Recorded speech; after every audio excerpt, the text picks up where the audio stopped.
вэ хөө? Зурагт араажуугийн төв байгуулагдах гээд том ажил эхэлж байгааг юм. Тийм үү. Гэхдээ тэр зурагт араажуугийн төв гэдэг сонин хэрэг байна да. Аваа, зурагт араажуу гэж юу юм бэ? Ухаанда тоног тийм дүрстэй цаваац юу гэмээр юм бтэ. Тийм зурагта араажуу юм уу да? Мөн зурагтай араажуу.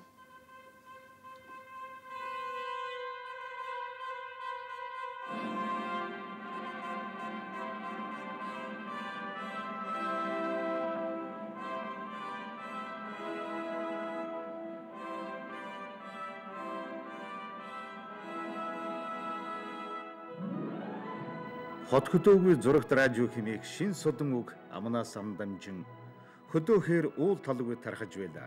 Шилэн дэлгүр бомбгөр ногоонороо алдартай байсан Улаанбаатар хотын сонин хачин ийхүү зурагт радио гэчээр нэмэгдсэн юм. Гадаадд явсан хүмүүс оюутнууд л зурагт радиог үзэж түүнийхээ тухай сонирхуулж ярьдаг байсан цаг өнгөрөх нэ. Далайн төвшнөөс дэш 1320 метрийн өндөр газарт антенны цамхагийн 180 метрийн өндрийг тооцвол 1500 метрийн өндөрлгөөс нэвтрүүлгийн цацаж байхаар тооцож барилга барих газрын сонгосон тухайн үеийн цагдаагийн нохойн сургуулийн байр байлаа. Ийхүү нохойн сургуулийг нүүлгэж оронд нь шинэ барилга сүндрэлсэн түүхтэй.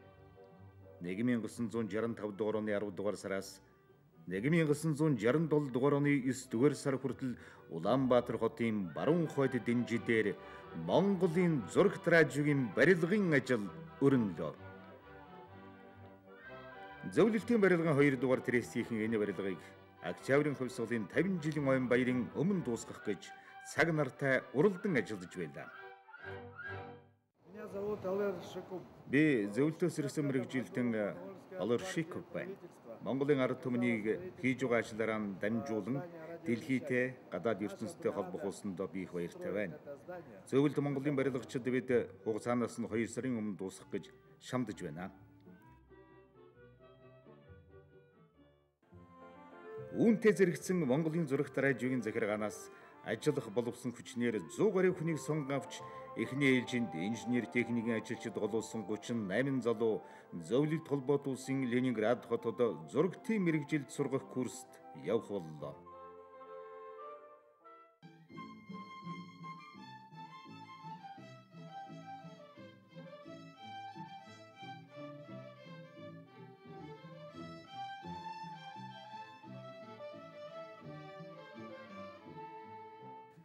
Соёлын яамнаас намайг өглөө 9 цагт лодойсоо дуудаж байна. Гэхдээ яаран явж очисон би тэгэхэд яг үлээр Монгол кино үйлдвэр ерөнхий редактор байсан. Дуудсан чинь очихлоо хэлж байна. Чамайг одоо өөр газар шилжүүлнэ. Одоо Монголын зурагт радио байгуулах улс төрийн төвчөөний тогтоол гарсан 193 дугаар. Тэгэхээр чамайг тийш нь одоо шилжүүлэх боллоо. Яагаад гэвэл жалангаж нэрийг чинь бүр зогтсон байгаа. Нэг, хоёрдугаарт нь дээгүр төөрөөтэй ирээд ерөөсөө бол энэ кино үйлдвэр соёлын яамнаас 5 хүнийг аваа гэж ахын зүйтэй гэсэн энэ зөвлөмж өгсөн. Тэгээд ч одоо очихоос өөр аргагүй. Энэ сарын цалин малинг одоо бодуулж яваад би тушаалыг гаргуулчих нь аваад одоо ингээд ерөөс тийш шилжээ гэж ингэдэг юм байна. Тэгэхээр би хэллээ л дээ. Гэхдээ би ч одоо ингээд киноны дээд зураг хойно төгсчрээ зохиолч анги ингээд 5 жил ажиллаа. Би одоо цааш зохиол бичмээр байна. Мэргэжлийн дагуу гэсэн чинь лодой дом үгүй тэр яхаа чи үлэнд эмдэх зохиолоо биш би тний чиний зохиолыг авна. Телевиз радио гэдэг чинь яг л бас зохиолтой газар байдгийг. Тэнд бас чамд зохиол бичих юм гарна чи зөндөө ажилтай болно. Явгаад ингээд нүм ятгсан юм байна. Тэгээд яахад би сайд хэлж байгаа учраас одоо явахаар болсол доо. Зөвлөлт холбоот улсын техник эдийн засгийн тусламжаар баригдах болсон Монголын зурагт радиогийн барилга эд дундаан орж давын өмнө тэнд ажиллах боловсон хүчин мэрэгжилтнүүдийг бэлтгэх ажил үлдэж байна. Монгол Ардын хувьсгалтын төв хороо зурагт радион удирдлага соёлын яамч тэр дээр доргүй энэ ажилд яарвчлан орсон юм. Зөвлөлт холбоот улсад мэрэгжилтэн бэлтгэх тухай зар хот хөдөөгүй тарахад тэр үед 600 гаруй хүн бүртгүүлсэн байлаа. Бүртгэл шалгалтын ажилд зөвлөлт холбоот улсын холбооны дээд сургуулийн төгсөөд мэдээлэл радиогийн хорооны мэдлэлд дөнгөж шилжин ирээд байсан залуу инженер Санжимятовын дорж томилогдсон хэдэн хоног толгой өндүүлгий ажилласан юм. Дорж техникийн мэрэгчлэр дадлага хийлгэх хүмүүсийг сонгож авсан. Ажилдаа орсны маргаашаас ихтэйд дарагдуудад зурагт радио гэдэг юм бий болсон. Энэ талаар одоо өөрөө диплом хамгаалаад ингэж хүрээд ирж их сайн байна. Амжилттай хамгаалсан байна. Тэгэхэд би онц хамгаалсан байсан. За баяр хүргэе гэчээ тэгэл за одоо ингэж хүмүүс олж курс сургууль явуулахар боллоо. Энэнийг одоо зохион байгуулад ахлаад техникийн болоод уран бүтээлийн одоо техник талд ажиллах хүмүүсүүдийг сонгуульшил оруулж автаа л гэсэн. За ингээд даалгавар аваад гарсан тэрэн дээр авч гарсныхаа дараа нэлээ юм бодож бас жаалжуул юм уншаад хүн хартаа уулзсан. Энэ бүртгүүлсэн улсууд бол хэдэн зуугаараа болсон. Тэгээ шалгалтанд одоо орж гарч ирлээ. Янз бүрийн одоо улсууд орж ирсэн. Энэ дотроос Хянаа үйлдвэрийн найруулагч Хиших гэдэг хүн байлаа. Чулуунбат гэдэг хүн байлаа. Даштандаг гэж оператор байлаа. Нямсран гэж оператор байлаа. Чулуун гэж байлаа. Дууны найруулагч Цэрэнжүү гэдэг хүн байсан. Дууны найруулагчид бол Баямаа гэж хүн байсан. Нэлээд хэд хоног шаргуу үргэлжилсэн ажлын дараа инженер доржоор ахлуулсан техникийн хэсэгтээ дөнгөж холбооны дээд сургууль төгсөөд ирсэн Жимэ, гэрлийн мастер Дорлогжов, Дорж сүрэн, Наран гэрэл, Данаажов, Бямба, Чой сүрэн, Хүрлбаатар, Бадарч нарын 10 гаруй хүн сонгогдож зөвлөлт холбоот улсад суралцахаар явлаа.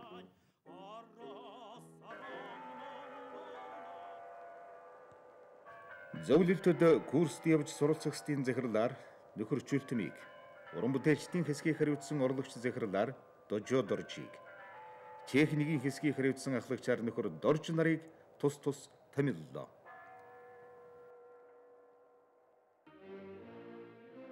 Октябрийн социалистик хувьсгалын 90-д 50 жилийн ой юугүй дөхөж байлаа. Монгол улсад зурагт радиогийн төв байгуулагдаж Монгол хүн гэртээ монгол хэлээр нэвтрүүлэг үзэх нь ах дүүгийн барилгатай хоёр орны эвдэршгүй мөнхийн наримдлын үр шимийг энэ гайхамшигт бүтээн байгуулалтаар баттхан үзүүлэх чухал явдлаа гэж үзэж байлаа. Намын төв хорооны улс төрийн төвчөөний хурлаар бид өнөөдөр Монголын зурагт радиогийн захиргааг байгуулах тухай асуудал хэлэлцэж байна. Нөхөр Сумья улс төрийн төвчөөний гишүүдэд Монголын зурагт радиогийн захиргаанд орох гишүүдийн нэрсийг танилцуул. Та бүхэнд захиргааны бүрэлдүүний нэрсийг танилцуулъя. Програм эрхэлсэн орлогч дараагаар очрол. Захиргаа санхүү аж ахуйн асуудал хариуцсан орлогч дараагаар Лувсан Чомбил. Улс ардын аж ахуйн ерөнхий редакцийн редактораар Ухна. Мэдээний редакцийн хариуцлагатай редактораар Банзрагч. Хүүхэд залуучуудын редакцийн хариуцлагатай редактораар Дэмбэрэл. Уран зохиолын редакцийн хариуцлагатай редактораар Жамбал Жамц нарыг тус томилсон байгаа.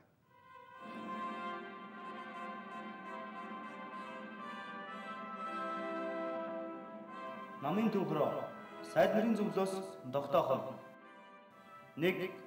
Телевизийн өмнөх захиргаа байгуулж зөвлөлт холбоод усад мэрэгжил дэвшлэхээр явсан инженер техникийн 38 хүнийг ирүүлж тоног төхөөрөмжийн угсрал тохируулгын ажилд оролцуулж ашиглах арга зүйд сурах сугай. Ашиглалтын өмнөх захиргааны дараагаар А. Цэрэнжовыг томилж сугай. 2.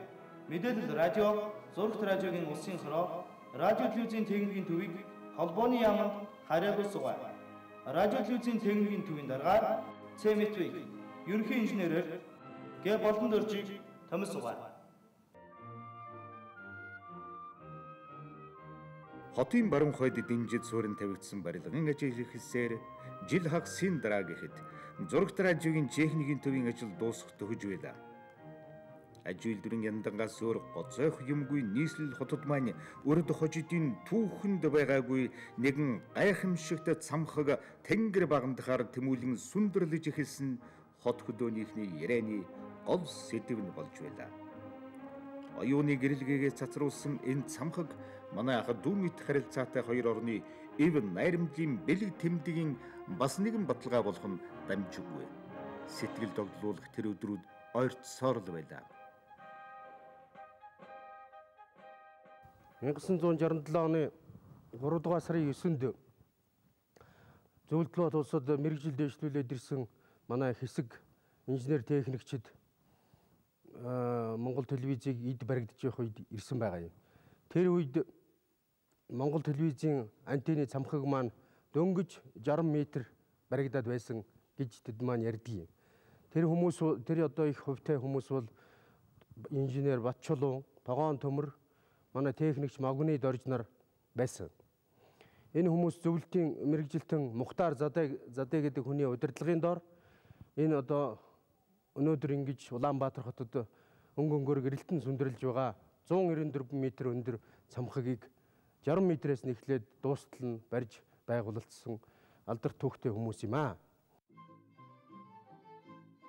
Наадам дамжуулах туршилтын ажлыг улсын дөрвжгийн театраас баярын урд шөнө хийсэн байна.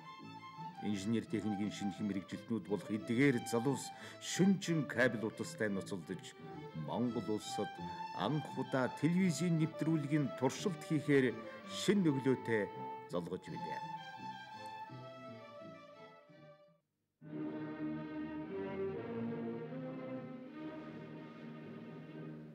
Дөрөв, гурав, хоёр, нэг, тэг, эфир.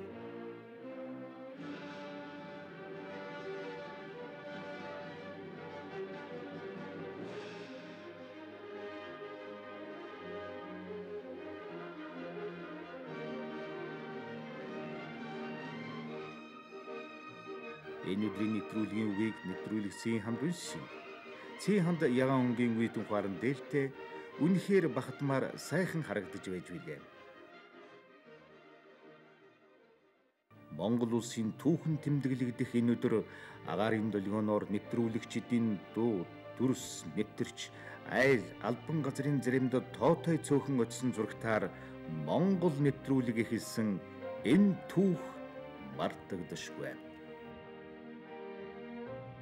Энэ хүмүүс бүгд цэл залуу занд насандаа Монголын зурагт радиогийн анхны нэвтрүүлгийг бэлтгэн явуулах хувь зохиолтой учирсан телевизийн алтан хараацайнууд хуанли эргэж цаг хугацаа үлрэн өнгөрсөөр 40 намрыг ардтан орхижээ. Гэвч тэр тайвдруудын сэтгэлд хоногсон баяр баясгалан дүүрэн сайхан өдрүүд өнөөдөр ч гэсэн бидний олон хүний сэтгэлд дурсам жүлдэн нар мэтгэрэлсээр байна. За энэ техникийн хэсгүүд анх зохион байгуулагдахтаа студийн хэсэг явуулсан станц нь ерөөсөө холбооны хэсэгтэр харьяалтай дүрсвчлэг дууны хэсэг тэгээ бусад киноны зэрийн хэсгүүд нь бол хэрэг эрхлэх газар дээр өөрөө хэмээл тэгэхэд мэдээлэл радио телевизийн улсын хороо гэж байсан энэ хорооны мэдээлэл дээр бол байж байсан. За энийг бол харьяалын талаар бол хэл ярьсан их зөвтөлсөн тэгж байгаад энэ л янзаараа бол юундаар парагч хөдөлгөөн дээр ажиллаж эхэлсэн. Жинхэнэ ажиллаад ирэх дээрээ бол бас арай ондоо байсан харин энийг удирдах байсан Сэвгийн Метов гэж инженер хүн байдаг байсан. Техникийн талаар удирдсан. Тэр хүнтэй бол би их гар нээлсэн. Санаа сэтгэл их нээлж ингэж ажилладаг байсан. Би нөгөө талынх ерөнхий инженер яг ашиглалтаа энэ хэсэг студ явуулын станцын ажил болохоор бол ер нь одоо тентхэл хүн шиг ажилладаг, тентхийн хүн шиг байдаг ийм л ажиллаар явуулсаар байгаад ирсэн.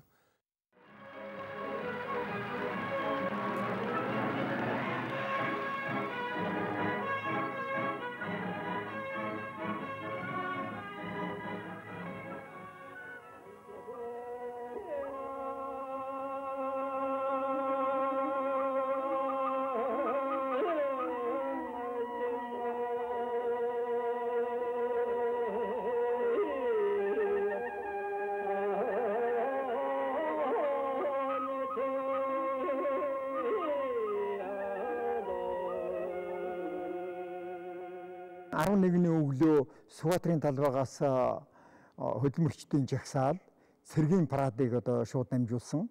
За энэ үнийг бол мэдээллийн редакцийн найруулагч Санжи Мэтэв энэ үнийг одоо шууд дамжуулж явуулж байсан. За ингээд нэвтрүүлэг төр завсарлаад энэ хоорондонд явуулгын станц центрийн төв цэнгэлт хүрээлэн рүү шилжүүлсэн. За 11-ний үдээс хойш 12-ны одоо бүтэн өдөр бол хүчит бүхэн барилдаан мөн төв цэнгэлт хүрээлэнд одоо болж байгаа спортын одоо бусад арга хэмжээнүүдийг дамжуулах. За энэний найруулагчаар бол манай найруулагч Бадрах бит хоёр томилогдсон. За эндээс нэвтрүүлэг явуулахад бол зурглаачид бол 4 хүн ажилласан. За Ленинградын курсыг суралцад төгсөж ирсэн Бэг Сүрэн Цэдэн Оров 2. За Москвагийн одоо телевизэд зурглаачийн мэргэжилээр курс төгсөж ирсэн Нямсрын Баяраа нар. За редакторуудын хувьд бол сурвалжлагчийн хувьд бол Баава, Буян Дэлгэр Ломносны сургууль төгсөөд ирсэн залуухан жаалхаа охин ингээд ажиллаж байсан. Бадрах агсан маань тэр үед бид нэр дөнгөж сургууль төгсөөд ирсэн. Тэгээд бас яах учраа олохгүй бас яхан твдүүхэн байсан л да. Гэтэл одоо намайг дуудаж ирээд за буйнаа чи гялалзаад энэ наадам үзэж байгаа хүмүүсүүдээс одоо наадмын сэтгэлийг аваадах гээд тэгж бид бол анхныхаа одоо сурвалжлагыг хийж байсан юм байгаа.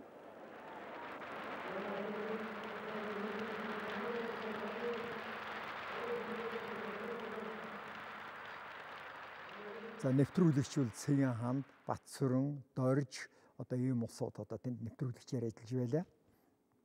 Тэгээ яг хуу Бадрах Битэр бол ээлжлэхээс өөр арга байхгүй бүтэн өдөржин тэгээд дараад нь одоо 11-ний бол бүр өглөөнөөс хавуулаад ороо хүртэл баяр наадмын ажиллагаа. Тэгэхээр одоо ер нь 2 хүн ч гэсэн ээлжлэхэд нэлээд ядаргаатай хэцүү байсан л да. За дууны найруулагч нараар бол Дорж Сүрэн, Баямаа, Цэрэнжив гэдэг ийм 3 хүн одоо ээлжиж ажиллаж байсан юм байна энэ үед. Бадрахтай бол би телевизийн курс явахаас өмнө бол мэднэ л дээ. Бадрах бол тийм их сониуч. Спортын ч юм сонирхон, урлаг анц сонирхон, ер нь одоо их олон төрлийн юмруудаа сонирхож байдаг тийм байсан. За энэ нь бол Бадрахыг телевизийн одоо найруулагч болоход бас их тийм төлхөөс болсон болов уу гэж би ингэж бододгийн. Бадрах бол ер нь хүн болон манайхан бүгдээрээ сайн мэднэ, маш их овсгоотой, их юм уншдаг. Одоо Монгол телевизийн олон сайхан нэвтрүүлгийг анх одоо санаачлан найруулж исэн ийм чадaltaй, авьяастай найруулагч хүн л дээ. Тэгээ Бадрах бол юмыг их хурдан сэтгэдэг. Их хурдан шийд гаргаж чаддаг. Юм яаж одоо сонирхолтойгоор шийдэж чадах үүдийг.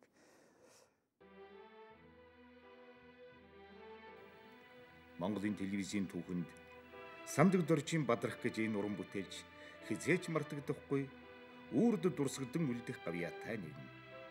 Телевизийн боловсон хүчин бэлтгэх анхны сургалтанд Москвад явж Эрэлхэг 17 гэгдсэн анхны мэрэгжилтнүүдийн дунд авхаал самба, ур чадвар юм бүгд төрөнд нь байж хожимо олон арван шилдэг нэвтрүүлэг бэлтгэсэн гайхалтай бүр төрөлхийн гэж хэлмээр найруулагч хүн.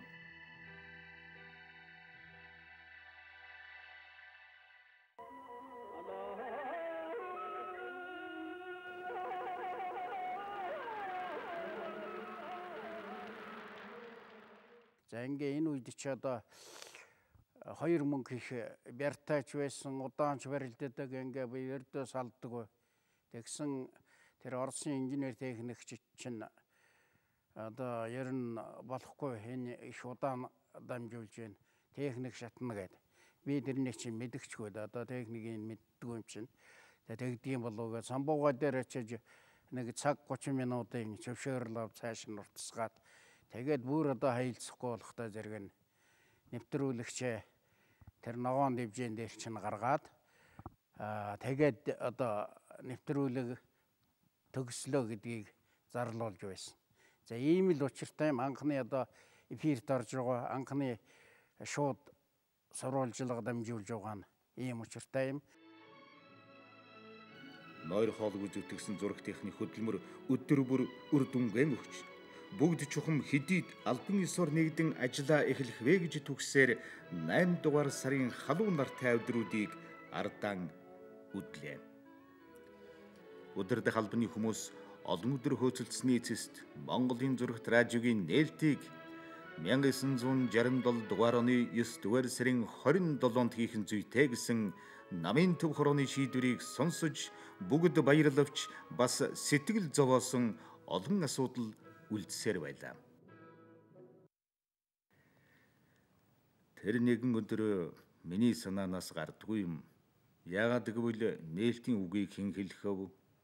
Чухам юу гэж хэлэх вэ гэдэг талаар бүр намын төв хороо хүртэл яригдаж шийдэн тодорхой гарч өгөхгүй олон хонлоо. Холбооны яамныхан манай зурагтын нөхөд бүгд дэрвийнхээрээ ажиллаж нээлтийн бэлтгэлийг бүгдийг хангасан байсан ч ганцхан нээх хүн л байдгүй. Уг нь Цэдэн Балдарга намайг нээх үгэн бэлдэж яр гэж хэлсэн. Зүрх гаргаад би чадахгүй, зурагтаар гарна гэдэг миний ажил биш байхаа. Нэг л зориг хүрэхгүй нэгтэл. Дарга. За яах вэ? Чи энэ хороог авчиваа. Энэ удаа өнгөрүүлээ. Харин сумьяг сайн бэлтгүүлдэг юм шүү гэж хэлж билээ. Намрын тэрэ хураалтыг хийж хүүхэд багчууд сургууль соёл дон жигдэрч отрын мал таргалан үйлдвэрээ жихэн газрууд төлөвлөгөө норм биелүүлэхийн төлөө жигдэрэн ажиллаж байсан тэр намар болдгоороо болж амьдрал хөвөрдгөрөөл хөвөрч байлаа. Харин зурагтын дэнж дээрх амьдрал харивгүй буцлагтан тулсан тогоотой цай шиг бариглаж байсан юм.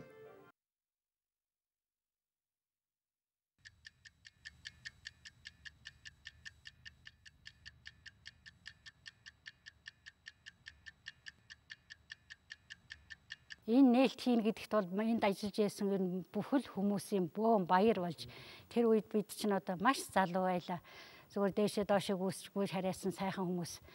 Тэр телевизийг нээж л байвал одоо биднэрт бөөн баяр байсан юм чинь.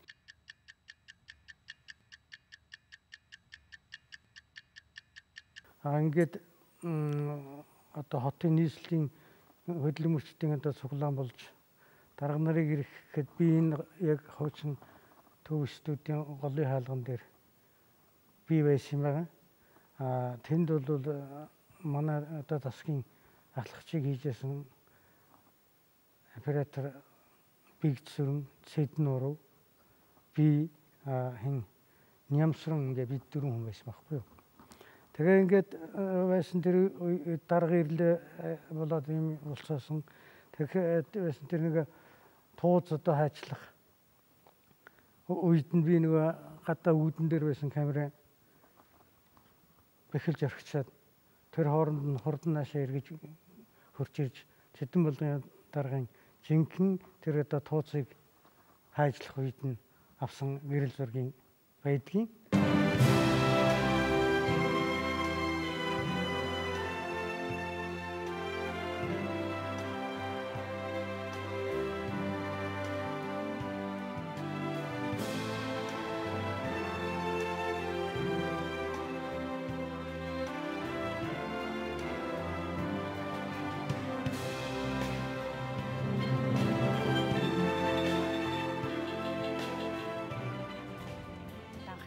Эфирээ 1967 оны 9 сарын 27-ны 18 цаг 55 минутанд нээж байлаа. 10, 9, 8, 7, 6, 5, 4, 3, 2, 1, 0 эфир. Сайн байцгаана уу? Эрхэм хүндэт үзэгчтэй. Сайн байцгаана уу? Хүндэт үзэгчтэй. Улаанбаатараас явуулах Монголын зурагт радиогийн тогтмол нэвтрүүлэг эхэлж байна. Жалангаажив даргын одоо тушаал гараад л маргааш одоо бэлэн байл гэдэг юм байна. Тэр үед чинь дарга дээр дуудагдана гэдэг чинь гөө бол одоо шагнад авч идэг, гөө бол одоо донгодуулж идэг ийм цаг үе байсан шүү дээ. Тэгээ одоо за битээ ирж одоо эфирт одоо ямар арга хэмжээ, одоо ямар алдаа гаргаад арга хэмжээ авах гэж байгаа юм бол даа гэж сандрал яваад орсон чинь маргааш Монголын зурагт радио нэгдэн төр засгийн удирдагчид очин тааяр бол одоо ингээд аль биесээр энэ зурагт радиог нээнэ. Маргааш бэлэн байл гэдэг юм байна. Зурагт радиогоо эхлүүлэх юм боллоо. Ороод ирсэн чинь тал талаас ийм хүчтэй прожектор гэрэлүүд тусчихсан. олон хүн язганчихсан одоо ерөөсөө их аимшигтай нэг бодлын их аимшигтай нэг бодлын нэг сайхан дандаа шижигнсэн одоо ёстой сурвалсан залуучууд тэнцээ гүйлдэж байна. Ингээ гадаад дотоод одоо мэрэгжлийн эзэмссэн залуучууд зан нэвтрүүлгийн эхлэндийн тэнцээ гэрэл асаалаа тэнцээ команд президент энчээ хэдэн камерууд гэрэл мэрлээ асаагаал ингээл одоо суулгалаа тавтай. Бидний өнөөдөр эфирт гарахын өмнө та нар их хямрлаг, цоглог, инээмсэглсэн байдалтай байна шүү. Тийм учраас одоо баяр баясгалантай хэвлэл мэдээллийн чухал хэрэгсэл одоо Монгол оронд анх удаа нээгдэж байна. Ийм учраас одоо хямрлаг, цоглог байгаарай л гэж ингэж хэлсэн. Сайн байцгаана уу? Одоо Монголын зурагт радио одоо тогтмол нэвтрүүлгээ эхэлж гин гэсэн одоо ийм их хэл байсан. Энэ их хэлийг одоо бид хоёр хийх хувь тавилан тохиолдсон байгаа юм. Тэгээ юу гэж хэлж ийлээ тэрийгэ хэлжтэй. Эрхэм хүндэт үзэгчдээ мэдээлэл радио, зурагт радиогийн улсын хорооны 1-р урлагч дарга Монголын зурагт радиогийн дарга Сумья үг хэлнэ гэж.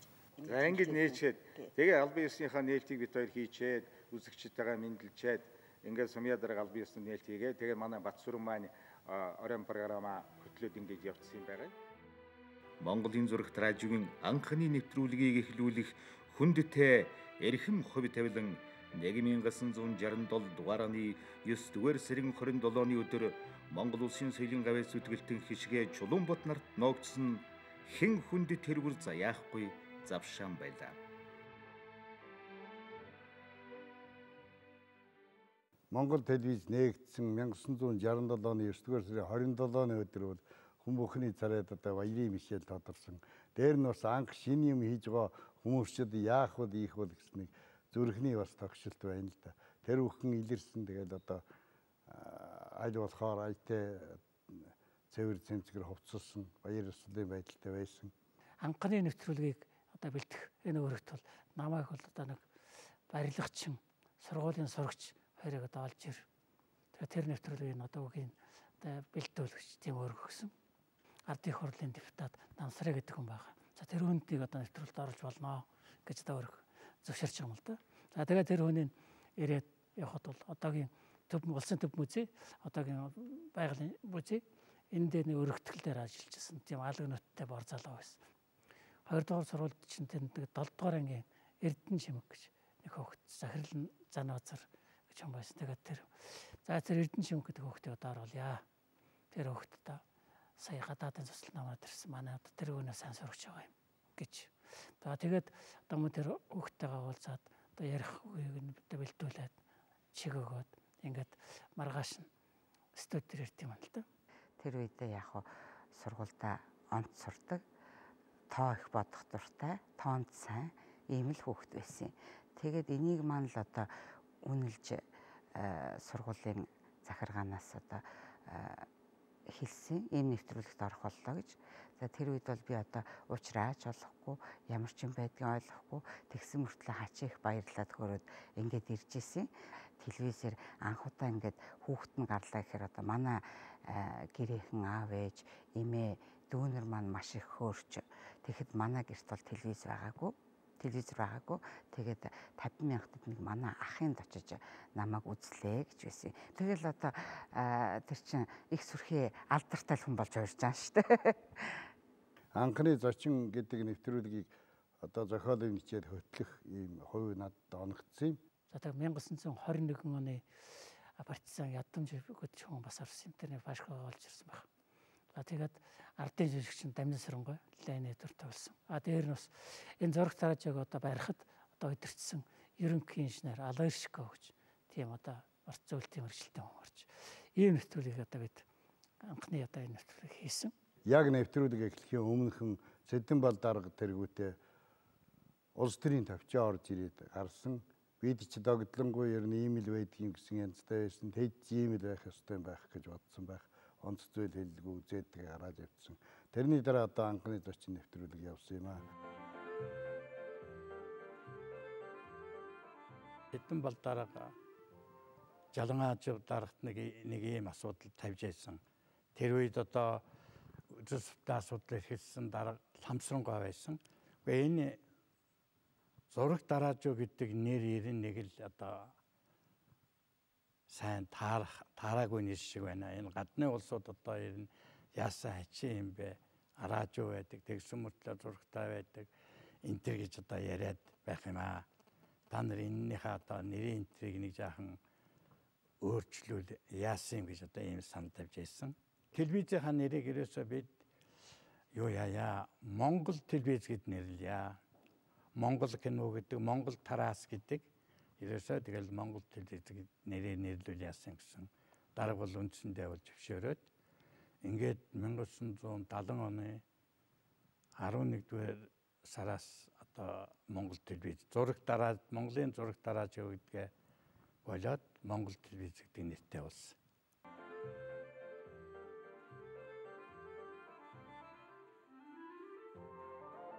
1967 дугаар оны хүртэл кино дүрсийг зөвхөн театрын дэлгэцэнд үзэж байсан монгол хүн гэртээ суугаад дэлхийн ертөнцийн явдал, кино, жүжиг, концерт зэргийг үздэг болсон үнэхээр ахуйн амьдрал төдийгүй оюун санааны ертөнцид гарсан гайхамшигтай өөрчлөлт байлаа.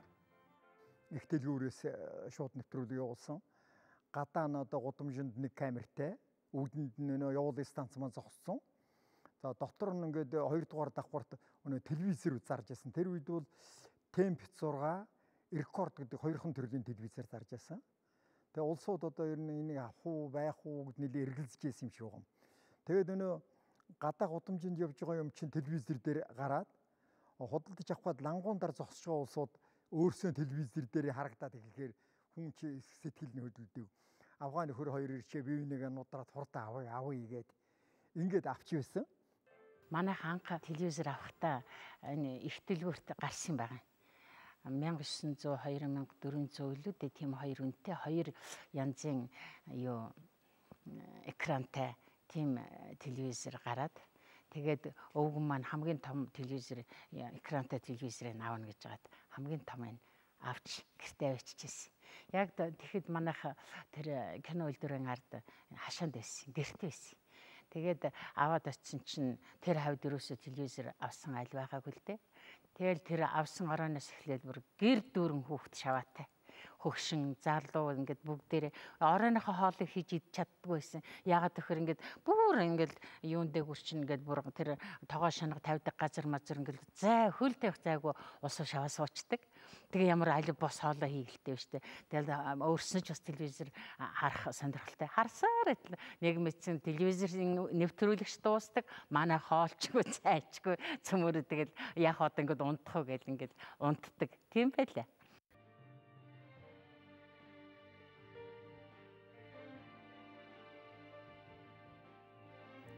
Анхны юм бүхэн хэдэн зууныг нэвт ханхлах цэцгийн үнэр мэд сэтгэлд содом. Залуу насндаа хийж бүтээх хүслээр шатаж явсан гомг ирч хүч дүүрэн энэ залуусын хүчээр олон жил зөвхөн үлгэр домгоос алсыг харж явсан монгол хүн зургтын дэлгэцээр ертөнцийн явдлыг толдон үзэх болсон нь энэ байлаа. Зөвлөлтийн ард түмний гомөр сэтгэл ач тусыг хизээч мартахын аргагүй. Юм бүхэн өөрчлөгдөж, хуучирч, элэгдэж, эвдэрч, устж үгүй болгоч гэгэн сайхан үйлс үүрийн цолон мэд үргэлж гэрэлтэж байдаг учиртай. Та бүгдийн аж гав яг дурсан хүндэтгэж тулганд бадраасан галын тэн бүх хөөлгүй асаасаар 40 намар тайзолгож хойчин уран бүтээлчд гэрэлтэд самхагдан үнэнч явна.